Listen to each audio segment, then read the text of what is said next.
Italy now, and we are planning a war against Yugoslavia. I've already put some plans down, but I'm not happy with them. So I'm going to start with the beginning, and that is to show you exactly how you actually create armies and how you get them to do what you want them to do. I'm going to disband this army here that we've worked with before, because that way I can show you how to create an army. The easiest way to find troops that need putting in an army is by clicking on this button here, where you can see an overview of all your divisions. I've already clicked on this button so that I've got an overview of all the unassigned troops. Now, and this is a slightly annoying way of doing things, you need to hold shift and then you can click on all of them one by one to select them. And I really hope Paradox fix that, because I would like to just select the whole lot in one go. Anyway, we've selected all of them, and then we click on plus. So you let go of shift, we click on plus, and then we've created a new army. Now, one of the things we want to do with this army is to give the commander, we'll put Giovanni Messe in charge, and then we have our first army. Well, actually it's called Army 2. We're going to rename this to Yugo Army. There we go. So we've created this army, but actually you might have noticed I left one troop out on purpose. I'm going to introduce that now. I've clicked on that one troop, you can see here it's been selected, and I just right click on Messe's picture here, and now you can see it's got 21 out of 24 units that he can lead. So now we've got all the troops involved. Now we need to do the complicated bit, and this is something I really recommend you play around with a bit. I still struggle with this at times because I think the interface is a bit too fiddly, but it's making a plan and getting people to prepare for that plan. First of all, we need to assign a front line. So we're going to assign this front line, and we're going to assign this front line. So now we've got the two front lines for Yugoslavia set. This is our country and this is our country, so this is literally our border with Yugoslavia. If I want to remove those, I can do that. The other thing I can do is actually hold the right mouse button and drag where I want the front line. So I could say this is the only front line that this army needs to worry about. I could then select another army and give them that bit. So you can actually assign armies to quite a small border. Now we don't want to do that. Our garrisons need to be garrisoning, but Messe will need to do quite a bit of heavy lifting here. So we're going to assign this border again, and now we have 20 divisions assigned to this border, and we can't really tell what we have assigned here. So we're going to make sure that these guys are assigned to that border as well. You can see actually when you click it, 2 divisions will be assigned. And here, just to make sure that there aren't any weird things, we'll assign those guys as well. So by control and then clicking, you can assign troops to particular orders. So that's that done. Now we need to plan a front line and an attack. What we want to do really is to attack from there. We don't want to attack from here. So if we think about that, we could actually change this plan a bit. Let me do that again. We remove this, and then we select those 2 troops, and we're going to assign them to a new army.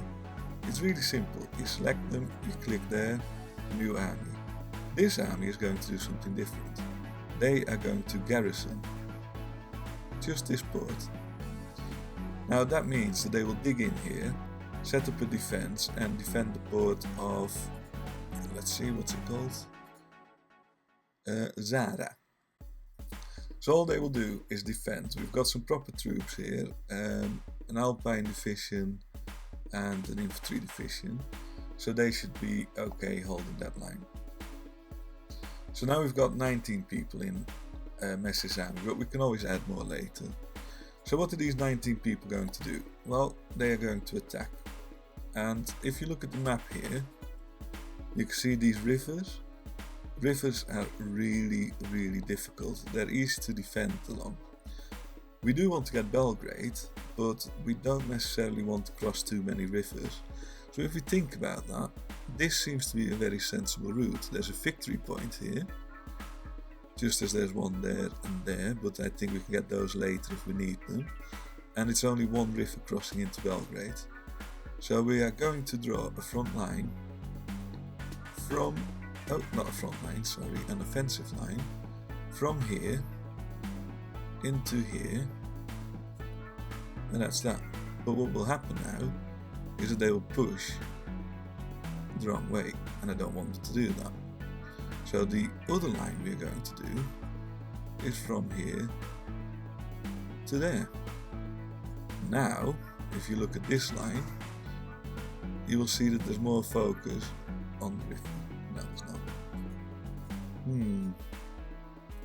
I actually find this interface very annoying, and it's something they need to fix quite quickly.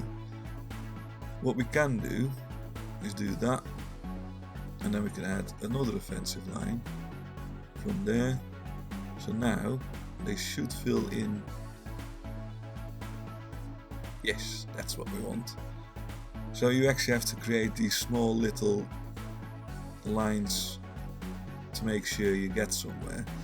It's fiddly, and you have to play about with it until you get used to it. Right, so now we actually have a route, if you like, that leads us into that point, which is what we wanted. We have to be a bit careful though, because we don't want to run out of supply and get cut off. But actually, if you look at this, you will notice that troops will spread out a little bit just to secure their back. So that's alright. Then we need to assign divisions to this. At the moment we've got the whole army running in. 19 divisions going straight gung-ho up to the front. And actually we'll leave it at that for now. I think that's fine. So that's how you make an army and assign an army to a certain job. But army is only half the story. We need something else. We need air cover. We have an airport here, so we're going to try and put some planes on there. The easiest way to see what you've got where is by clicking on this button, and you can see an overview of the air bases that actually have planes on them. You can order them by the airplanes, and then you see that we have quite a lot in Deurne. Where's Deurne? Ah, okay. So Deurne is the African front. I think we will keep some planes there. We've got naval bombers in Calabria. We've got tactical bombers and fighters in Latium, which is Rome. Then we've got some tactical bombers and fighters in Piedmont, which is the border with France. Naval bombers in Sardinia, and fighters in Sicily. Tactical bombers in Tripoli and fighters in Tripoli. I am going to move these troops. There we go. I'm going to tell them not to bother with being in Tripoli. To do that, we have to remove them. There you go. They've been removed from Tripoli, and they've now gone back to the reserve. If I start time... Oh, actually it was already here. You will get a pop-up that says there's planes available in the reserve. And it shows you, if you hover over it, it shows you that we've got the SM-79 Sparviero, which is a naval bomber I've been spamming, a CR-32, which I think is the tactical bomber, and the CA-101, which I think is the basic fighter. So now we're going to assign those to this airport. Here we see the Veneto airport. We click on this plus, and we see all the planes we have available. I'm going to leave those naval bombers. There's a reason why I'm building those, and I might talk about that later. But for now we're just going to assign these guys. You click on interwar bomber on the arrow. Let's do that again. And then it creates this wing here in Veneto. Now I think this is a bug. You can right click to set the limit to the current number of airplanes. That's great. But actually I might want 30. Well, I can't set that limit lower, which seems really weird. And again, that's something that I think Paradox should look at. So I've created this wing now. I'm going to click on OK. and then it says deploying from reserve, so we have to wait a bit. So whilst we wait, we might as well add those fighters as well. Let the clock run for a bit, and there we go. They are now standing by. So initially they are assigned to the Alpine region. The reason for that is if you zoom out, the airport is actually in the Alpine region. Now the Alpine region doesn't really help us. The first push is okay, but after that we need to have the Western Balkans. And considering that the first push is probably the hardest bit, we're going to leave them in the Alpine region. What we do then is click on the wing that you want to do something with and assign them to the region where you want them to be by right clicking them. Really straightforward. Then they show up in the Alpine region. But let me just do something else. Again, something that I think Paradox should fix. So I think these tactical bombers should reach to the Western Balkans. I've assigned them, but I still see the Alpine region. I don't know, I don't like that. Small things, I'm sure they will get fixed. Paradox have a great reputation for ironing out this sort of little annoyance. So I've assigned them to the Alpine region, again, because I've gone to the Western Balkans and I have to click on there. And you can see that they are present. You can also see that they're lacking range to complete the cover area, basically because they're very poor little fighters, and it's raining, and that is something that affects them. There's some very important buttons here that I suggest you always click at least once. This here says no retreat. That says basically, I don't care how many of you die, you have to keep flying. Now frankly I don't care about the Italian pilots, it's the planes I care about. Planes are very expensive to build and I don't want to lose them. So I've set them now to normal operations, which I think is alright. But you can also set them to low intensity. And low intensity says that they will only fly if they are at 50% strength. And you know what? I'm quite tempted to leave them on there. The other button next to it is about whether they fly day and night missions. Now remember, this is 1937, right? So flying at night in 1937 can't have been a lot of fun. We're going to tell them just to fly during the day. So then we have missions we can assign them to. Close air support, which is to assist your deficiency in ground combat, very handy. Strategic bombing, which kills the infrastructure, can be handy if you don't really want to hold the land or if you're trying to disable a country's ability to fight, then that is a very useful function. Or you can do a port strike, so bomb enemy fleets in ports. I'm still not sure, but I think ports are actually part of the land-air region. What I mean is that Veneto is part of the Alpine region, not of the Adriatic Sea, which is another region. Right, so port strikes, you can actually do port strikes on the sea tiles. I don't think they do anything, you have to select the land region. Right, so we've set that, and let's just say that we want the fighters to do interception and those to do close air support. Right, the other thing that I haven't shown you is how to increase the numbers, because this really isn't good enough.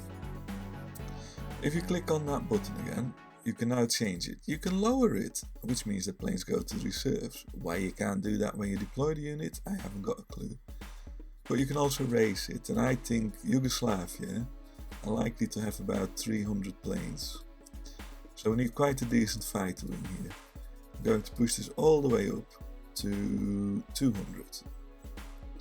You now see that we only have 20 planes and 200 are what we want. This number will fill up. Each time that planes come out of the factory, they will be assigned to this particular unit. We can tell them that this unit is not so important by clicking here, which means that other wings that need reinforcing get more planes. Or we can tell them that, oh hang on, we're going to fight Yugoslavia, we better have lots of fighters come here. We'll leave it on that for now.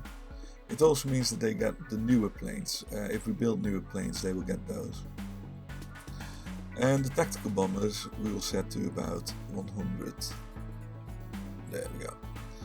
Right, so that's assigned. Air is all set up. Now we need to look at the Navy. Italy has got quite a number of fleets, and Yugoslavia really isn't a naval power. What I've done here, by the way, is I've just clicked on this little circle. You can see these are empty harbours, naval bases. When there's a circle, there's a fleet in it. So we've got a fleet here, and a fleet there. No fleet, and a fleet there. Right.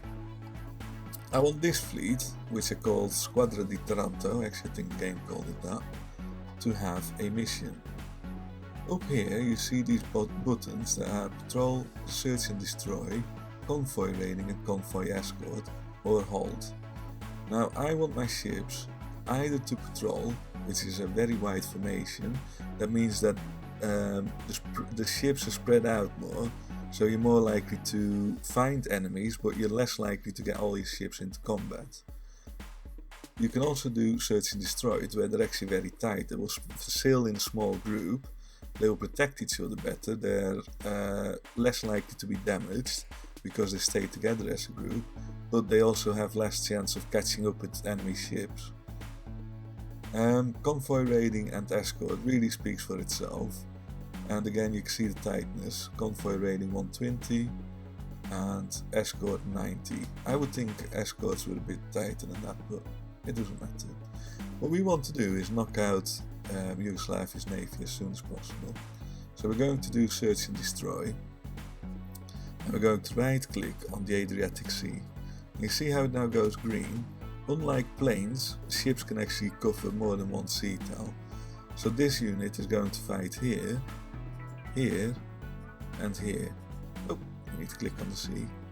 Now if I want to unlock this, I can shift click it. Oh sorry, shift right click it. But we'll leave it as it is. No, actually, we'll keep them very tight just to this area. The other thing I want to do is to have naval bombers.